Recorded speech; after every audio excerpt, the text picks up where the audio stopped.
Assalamualaikum warahmatullahi wabarakatuh. Selamat pagi, siang, sore, ataupun malam kepada Bapak Suherdi SPD SHMM selaku dosen pengampu dari mata kuliah Bisnis Law. Perkenalkan, nama saya Nalendra dengan NIM 171062516 dari program studi S1 Bisnis Digital. Pada kesempatan kali ini, saya akan mempresentasikan tugas ujian akhir semester mata kuliah bisnis law saya mengenai penyusunan naskah perjanjian sewa menyewa ruko.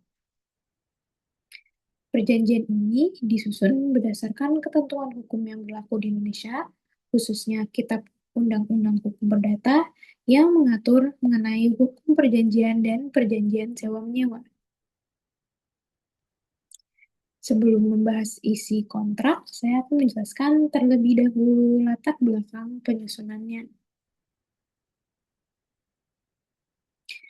Dalam dunia bisnis, hampir setiap kegiatan usaha memerlukan hubungan hukum yang jelas antara satu pihak dengan lainnya. Salah satu contohnya adalah ketika seseorang menyewa ruko untuk menjalankan usahanya. Apabila hubungan tersebut hanya didasarkan pada kesepakatan lisan, maka akan lebih sulit memberikan kepastian hukum apabila di kemudian hari terjadi perselisihan. Oleh karena itu, diperlukan suatu kontrak tertulis yang mengatur hak dan kewajiban masing-masing pihak. Pada contoh yang telah saya terangkan, terdapat dua pihak, yaitu pemilik, yakni Bapak Budi Santoso, sebagai pemilik ruko, dan penyewa, yaitu Bapak Rizky Pratama, yang akan menggunakan ruko tersebut sebagai tempat usaha kedai kopi dan bakery. Dengan adanya kontrak ini, kedua belah pihak memperoleh perlindungan hukum selama masa sewa berlangsung.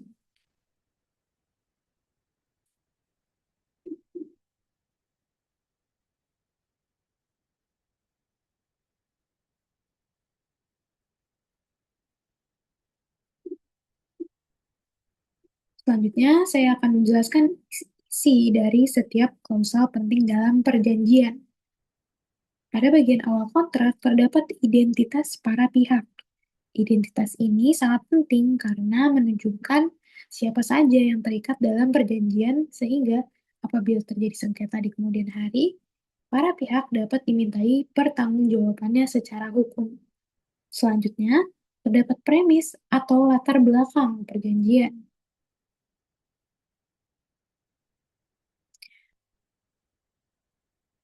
Premis menjelaskan bahwa pemilik merupakan pemilik sah ruko yang akan disewakan, sedangkan penyewa membutuhkan ruko tersebut sebagai tempat menjalankan usaha.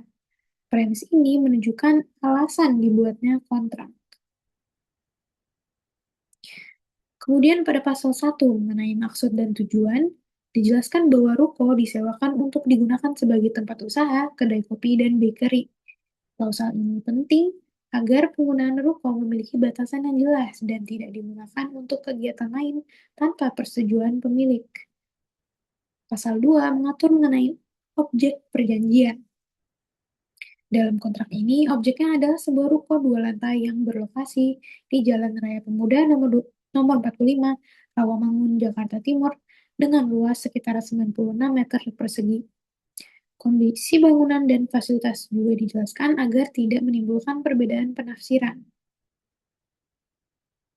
Pasal 3 mengatur mengenai jangka waktu sewa, yaitu selama 3 tahun, mulai dari tanggal 1 Agustus 2026 sampai dengan 31 Juli 2029.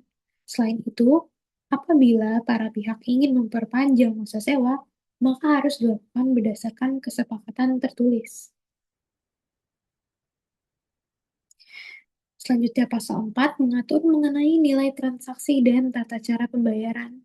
Nilai sewa yang disepakati adalah sebesar 180 juta untuk 3 tahun, dengan pembayaran 60 juta setiap tahun melalui transfer bank. Pada pasal ini juga diatur mengenai denda apabila terjadi keterlambatan pembayaran. Pasal 5 menjelaskan mengenai penyerahan objek sewa. Pemilik wajib menyerahkan ruko dalam kondisi layak digunakan. Sedangkan penyewa mulai bertanggung jawab terhadap penggunaan ruko sejak dilakukan serah terima.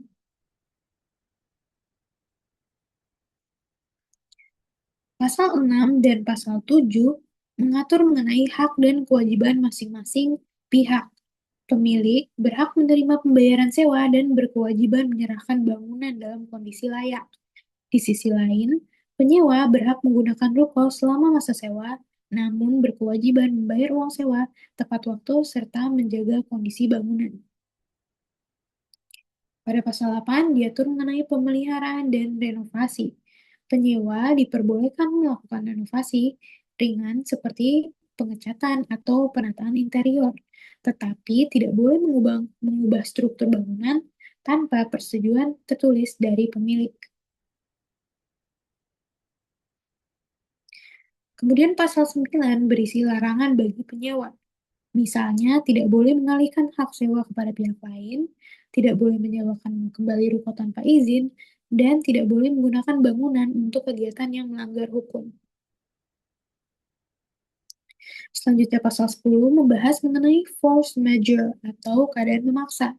Klausal ini mengatur kondisi-kondisi di luar kemampuan para pihak seperti bencana alam, kebakaran besar, pandemi, atau kebijakan pemerintah yang menyebabkan isi perjanjian tidak dapat dilaksanakan untuk sementara waktu. Pasal 11 mengatur mengenai wan prestasi.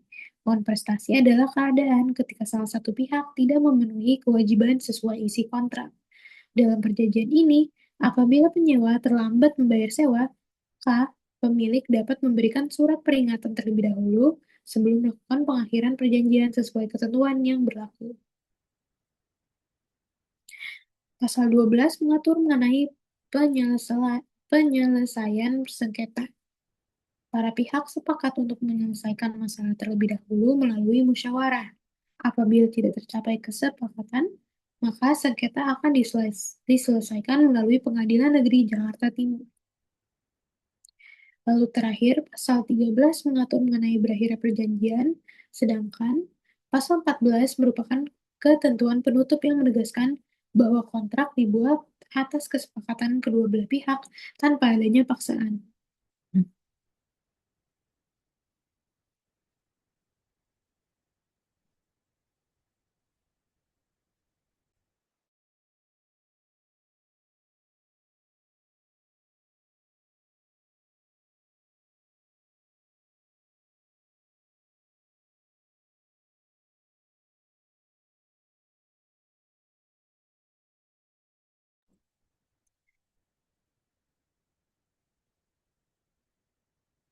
Selanjutnya, saya akan menjelaskan dasar hukum yang digunakan dalam penyusunan kontrak ini. Dasar hukum pertama adalah pasal 1313 Kitab Undang-Undang Hukum Perdata yang menjelaskan mengenai pengertian perjanjian. Kemudian, pasal 1320 KUH Perdata mengenai syarat syah perjanjian, yaitu adanya kesepakatan, kecakapan para pihak, objek tertentu, dan sebab yang halal. Selanjutnya adalah pasal 1338 KUH Perdata yang menjelaskan bahwa setiap perjanjian yang dibuat secara sah berlaku sebagai undang-undang bagi para pihak dan wajib dilaksanakan secara dengan itikat baik. Selain itu, kontrak ini juga mengacu pada pasal 1548 sampai dengan pasal 1600 KUH Perdata yang mengatur mengenai ketentuan sewa menyewa. Potensi sengketa yang mungkin terjadi dalam perjanjian ini antara lain adalah keterlambatan pembayaran uang sewa, kerusakan bangunan akibat kelalaian penyewa, penggunaan ruko yang tidak sesuai dengan tujuan perjanjian, maupun pengakhiran kontrak sebelum jangka waktunya berakhir. Untuk mengantisipasi hal tersebut, dalam kontrak telah diatur mekanisme penyelesaian sengketa yang dimulai melalui musyawarah. Apabila tidak mencapai kesepakatan, maka sengketa diselesaikan melalui Pengadilan Negeri Jakarta Timur sesuai dengan klausal yang telah disepakati.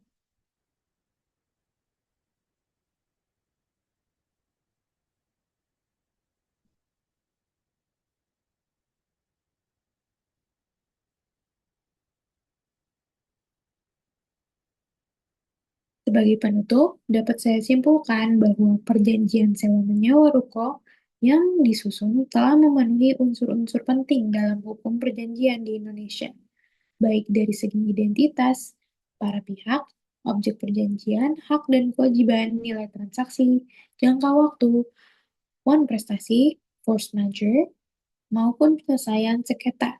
Dengan adanya kontrak ini, diharapkan hubungan hukum antara pemilik dan penyewa dapat berjalan dengan jelas, memberikan kepastian hukum, serta meminimalkan risiko terjadinya sengketa.